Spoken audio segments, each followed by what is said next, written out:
అనంతపురం జిల్లా హిందూపురానికి తూర్పు దిక్కున సుమారు 90 కిలోమీటర్ల దూరంలో కడప జిల్లా సరిహద్దులో ఉన్న కదిరి గ్రామంలో శ్రీమద్ కదిరి లక్ష్మీ నరసింహస్వామి వారి ఆలయం ఉంది. ఇది 2.5 ఎకరాలలో నిర్మించబడి చాలా పురాతన ఆలయంగా ప్రసిద్ధి చెందింది. ఇక్కడ కదిరి వృక్షం నందు స్వామివారు స్వయంభూగా వెలిశారు. హరిహర బుక్కరాయల కాలంలో ఈ ఆలయ నిర్మాణం జరిగినట్లు తెలుస్తోంది. ప్రధాన ఆలయం తూర్పు ముఖంగా నిర్మించబడి ఉంది. చుట్టూ ఎత్తైన ప్రహారీ గోడలు, 4 వైపులా 4 ప్రవేశ గోపురాలతో అత్యంత వైభవంగా ఉండే ఈ ఆలయంలో అద్భుతమైన శిల్ప సంపద ఉంది.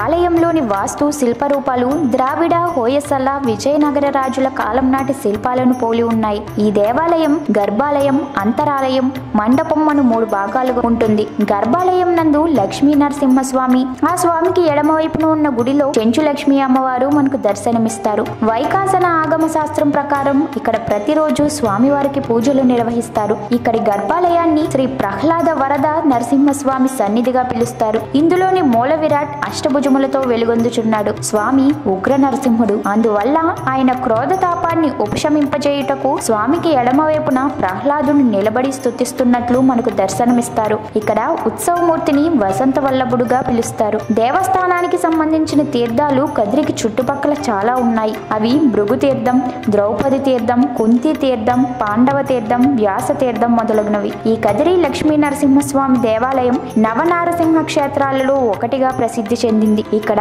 ప్రతి సంవత్సరం నరసింహస్వామి బ్రహ్మోత్సవాలు వైభవంగా జరుగుతాయి. ప్రధానంగా బ్రహ్మ గరుడ సేవ, అత్యంత ప్రధానంగా జరిగే బ్రహ్మ రథోత్సవం, నరసింహ జయంతి మొదలగు ఉత్సవాలు అతి వైభవంగా జరుగుతాయి.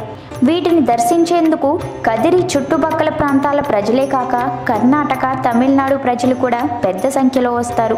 తేరు రోజున కదిరి జనసంద్రాన్ని తలపిస్తుంది. ఈ వీడియో మీకు నచ్చితే లైక్ చేయండి, షేర్ చేయండి. మరిన్ని లేటెస్ట్ అప్డేట్స్ కోసం మా ఛానల్ ని సబ్స్క్రైబ్ చేయండి.